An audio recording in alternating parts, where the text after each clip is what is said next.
Hello, I'm Brian Thompson. I'm an intervention specialist here at Central Elementary School.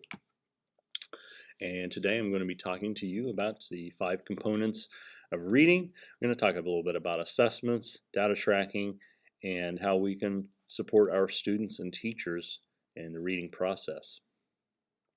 I want to start talking about the 5 components of reading, starting with the smallest component of reading, and that is phonemic awareness and those phonemes. An instructional strategy that we use with students is to have them practice sounding out their letters. And what I like to do, my strategy, is to link those letter sounds to words so that the students have that connection and that those words have a beginning sound. Sometimes we'll use letter beanbags and go around and we'll ask the students, well, can you name an animal? A lot of kids they usually know animals, and see if they can name an animal that begins with the letter and produce the sound with that as well. Another strategy is also to connect reading with those letters. So I use theme books such as this book here, Bouncing Ben's Birthday, for learning the letter B, and that way they can familiarize themselves with the symbol. They can trace these with their finger as we read to them. Letter R, letter A. So there's all kinds of books out there that you can use. This is a Letterland series, which I have found very useful for teaching phonemic awareness. Our next component of reading is phonics, and we really need to assess student needs and begin the student at the appropriate level that they need. So as a student progresses in the grade levels, and I see this a lot in intervention, that something like long vowels, a 3rd grade student is going to struggle with long vowels because they haven't mastered those short vowel sounds. So we need to start doing differentiated instruction at this level. Students learning those CVC words should go ahead and start practicing those blends as well.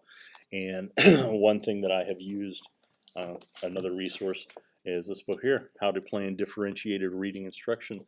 And an assessment that I use in here is here it is right here. It's a decoding inventory, and I can go through and check to see if the student has short vowel skills, if he has consonant blend skills, R controlled vowel, and so forth, whatever the student may need, and then plan instruction there with that. As you're teaching phonics skills, also incorporating those books. So if a student is learning blends, then they should also be reading leveled books with those blends in there so that they can practice that link. Just like we did with phonemic awareness, the letter sound, link it to a book. Phonics, link it back to a book, that they can practice that. And that is also going to line up with a reading fluency, which I'm going to talk about in a little bit. The next component is vocabulary development. Students should be practicing those vocabulary prior to reading a main text. This is beneficial in a small group where they can talk about their prior knowledge. You can have a class discussion and discover the meaning of the words and the different ways those words are used in context and how that vocabulary works for students. Reading fluency is our 4th component of reading. And including these oral reading skills, repeated readings are good. And this is a strategy that I use for reading fluency, as well as reading a text to them. So having that modeling as well as the repeated readings, so many students need to hear how a reader should sound. And notice as I have gone through these components that I'm trying to link reading fluency. Research has shown that fluency is that bridge between your phonemic awareness, phonics, vocabulary, and the capstone of reading comprehension, which is our 5th component. This is the most difficult skill for students, and my recommendation is that these skills be taught in small group settings, when research says that small group settings is a place where education can be maximized. A link to comprehension and writing.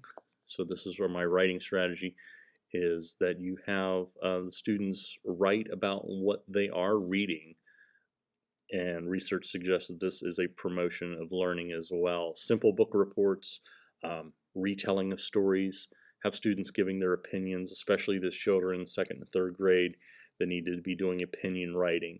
So having them write about what they are reading, and that can be their level books to help them practice and so forth. That's going to help link those comprehension strategies as well as their writing skills. Assessment. Assessment and progress monitoring, very important. It really drives our education. As I showed you in this, using this resource uses a lot of instructional assessments, especially for differentiation. My suggestion is that you as a teacher find a way to track your data using your data binder. One thing that I track is my curriculum. I use my curriculum, my district purchase curriculum, and track those student assessments that are done weekly because they do line up to the state performance tests. And by doing that, I can track student progress. Are they going to pass the state tests when it's time for that? And what skills they need to be learned. Progress monitoring is another good skill to be doing. As you can see, when students are learning and what they still need to learn, and linking those back to those small groups. An online resource that you can use to help your struggling readers and writers, especially at the time that we're in. Make those YouTube videos. YouTube is an online resource that you have. Practice making videos, short videos, and you can differentiate for students and then place them on to their Google Classroom. That is something that we do here at our school. It does make it easier if you have a school with a one-to-one computer base. Obviously, if you don't, you could use it as a station. This would also be good for parental involvement, making those videos and teaching the parents what skills their child needs to learn. A lot of parents don't understand what students need to learn for reading. They don't understand the process, so that would be a twofold. It would help the student as well as helping the parent. And finally, how can we help our students and our teachers? We need to collaborate with our teachers.